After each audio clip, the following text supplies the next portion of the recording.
grid. It was really, really interesting. But what I'm asking right now in regard to the analytical person, how do you in the beginning make them comfortable with what's going to happen?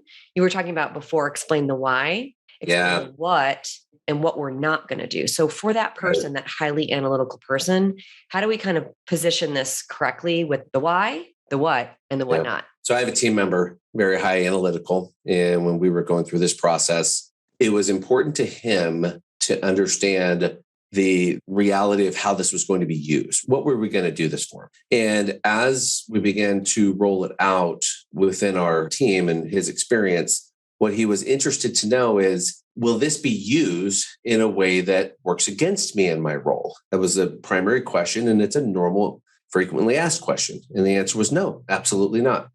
The goal of this is to provide you with more insights into what makes you strong, what makes you effective, and what allows you to perform at your best. And we want to agree with you where you peak perform, and then build off that performance so that we both know that we're going to work to your strength. So essentially, we needed the philosophy. We needed the core value behind this.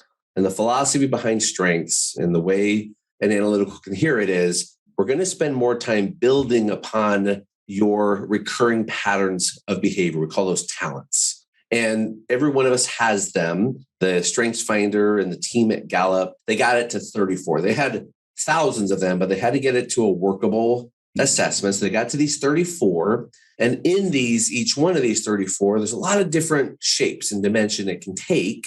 And so we're going to give you the power to assess how this relates and how you might grow with it.